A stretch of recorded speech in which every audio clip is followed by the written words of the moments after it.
Hey guys, and happy Saturday to you. It's Lynette here, and I wanted to come in today to do something a little different here on my channel. I've been considering doing videos like this, but I thought with everything that's going on, today would be the perfect day to do a my take video. And as you can see on the screen, we're going to be talking about the DV of Keke Palmer, and it's to me is hidden in plain sight. And I know by now you've heard many people talk about this and share their journeys and share their opinions about this situation. But the thing that kept coming to me yesterday was hidden in plain sight. So I wanted to share my experience with you, why this is so touching to me and so scary, as many of us have experienced DV in one way or another. I want to tell you that physically, I've only had one relationship that included physical DV, but there was also mental and emotional and financial in that relationship. And the remainder of my experiences has been emotional and mental abuse. After reading some of the comments on some of the blog sites, on some of the videos, it really is telling how people look at DV. And even after everything we've been seeing heightened since the pandemic started, where it seemed to have increased, or maybe it was more visible because everybody was locked in, uh, seeing this happen so often is very surprising to me how people are so nonchalant about this or making excuses for it or wanting people to prove themselves that they've actually experienced this. It's very sad to me. And the other thing that's sad to me is that a lot of what I've seen are coming from women.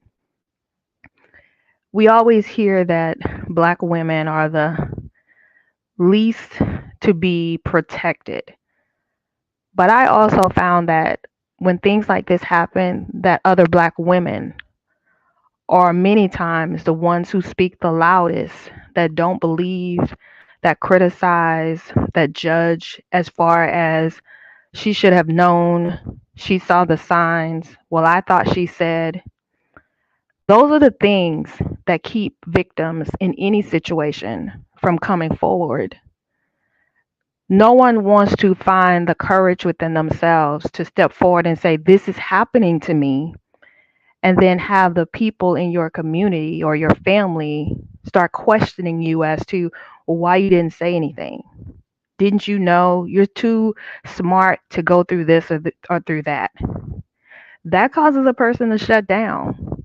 And when we think about someone like Keke, what we see and what she has shown us as a very confident, likable, happy person, those are the questions that come to her along with many other women. When I was 18 years old, I started dating a guy who was 7 years older than me. Um, and if I'm honest, when I first met him, I didn't like him. He looked sneaky to me. But because I had daddy issues, he reminded me so much of my dad. And when you're looking through a vision of pain and trauma, it's very tainted. You don't trust your instincts. You make excuses for what you see, and you push through it because this has to be different, right? When you have daddy issues, you connect with people who have those same that same energy, that same spirit, that same characteristics, however you want to put it. And you are drawn to them because you haven't healed those, in my case, daddy issues. 18 years old, just out of high school, just getting to hang out of the house where my mom let me out of the house, and being introduced to somebody who thought we would be a good couple. um, it wasn't long before I started hearing things about him, how he had treated his other girlfriend who was around his age, I guess. I never learned that part. and how he abused her and how he almost threw her out of a moving car. In my mind, I said that wouldn't happen to me. You know how you get it in your mind, well, I can, I'm going to be better. He's going to treat me better. But it wasn't about her not being better. It wasn't about her not being good enough. It was about him. And I had told myself that I wouldn't be the one that went through what I saw the younger girls around me going through with their boyfriends, beating them in the street and fighting them and, putting them in the hospital. I wouldn't be like what I saw in my home or in my aunties. That wouldn't be me because I'm going to do this and I'm going to do that and this. That was funny. I'll go back to until you deal with the trauma inside, your vision is really tainted. And somehow these people who are aligned with what's hurting you find you. I remember hanging with these girls in high school, and we all carry blades. I carried a box cutter in my car. So I was ready, right? I had this tough exterior. I was this, I was that. But I wasn't ready for the first night sitting in my car when I said something to him that he didn't like, and my face was slapped so hard I thought a side of my face had fallen off. And even though I had that tool in the side of my door, which he knew about, he threatened me that if I picked it up, he was going to kill me. But I was the one who said this would never happen to me, right? Fast forward, I had a baby with him. I started back to school when my baby was little. He wanted to control everything. He would get so mad that his eyes would turn bloodshot red, and it terrified me. I was terrified of my dad too. I was terrified of his temper. But I thought if I was holding my child, that he wouldn't hurt me. When someone is abusive, they really don't care who's around you. If they want to get to you, they'll get to you. So holding my baby in my arms didn't stop him from putting his hands around my throat and pushing me down on the bed and choking me. That was one of the scariest things in my life. But I had his son in my hands. So when I hear people talk about there should have been signs, she saw something. Yeah, you may or may not see anything, but that does not mean that you cannot be a victim of this horrible abuse.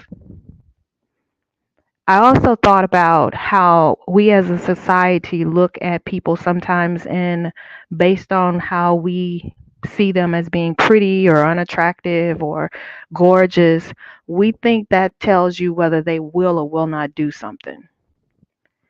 And when I think about the father of Kiki's baby, he's a handsome young man with a lot of demons. And when you read the comments, you see, well, people say, well, he's so handsome. He don't look like he would do anything like that. What does a person who will abuse you look like? What does he look like?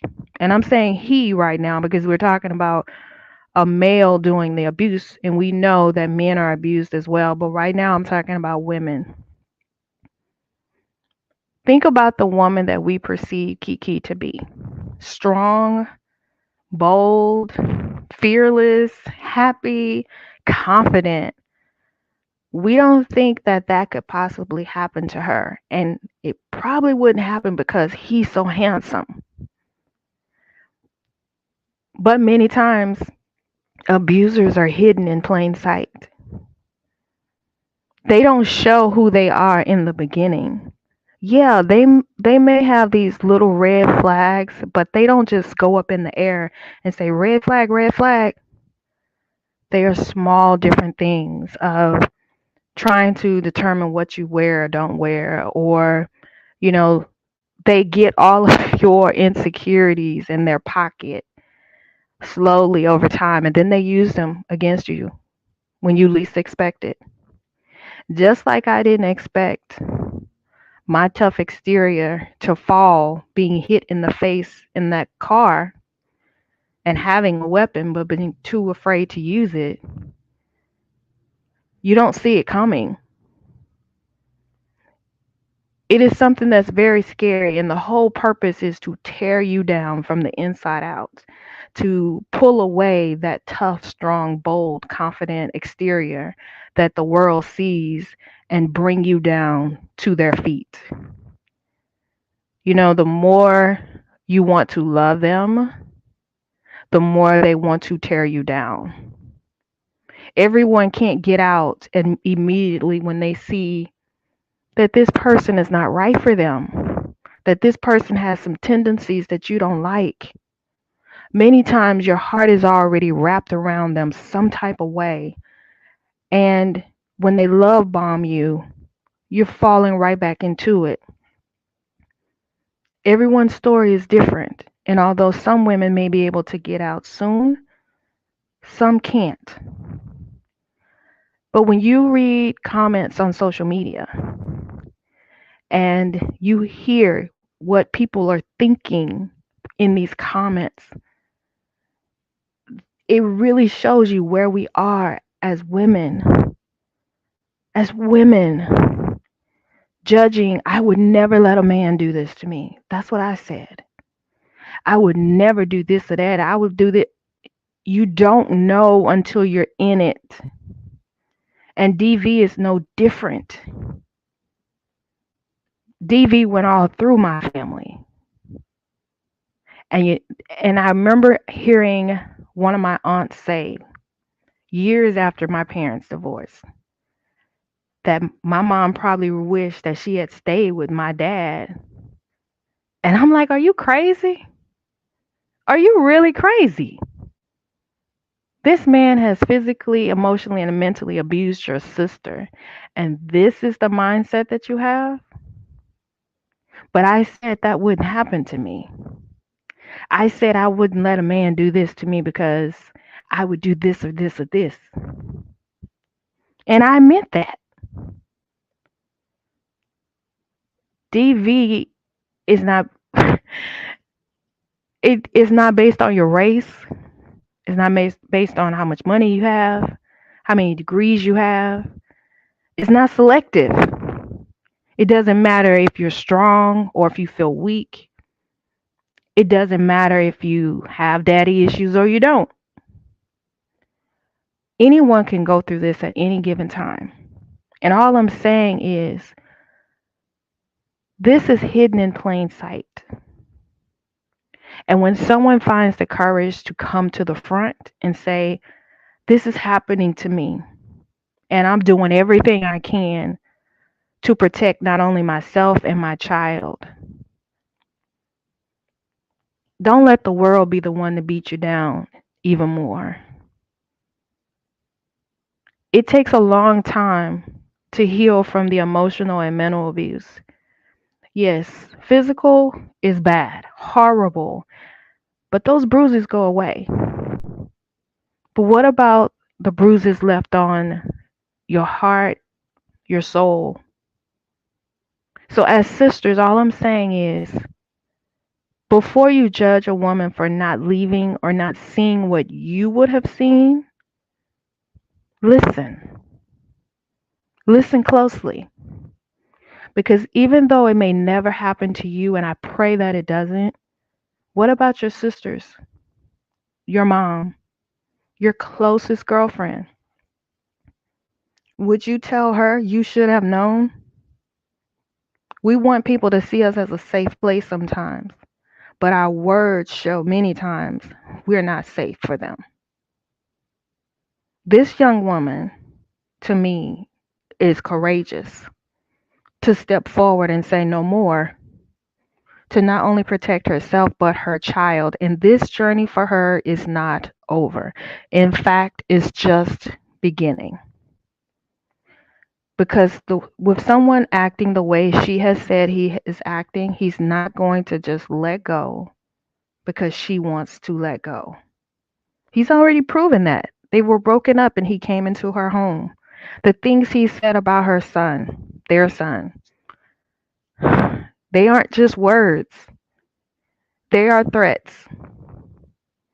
What I learned going through my divorce, a friend told me, and it calmed my little butt down because, I'm like, I want this divorce. I'm doing this, I'm doing that. She told me, you can never say what a person will or will not do when they feel they are losing everything.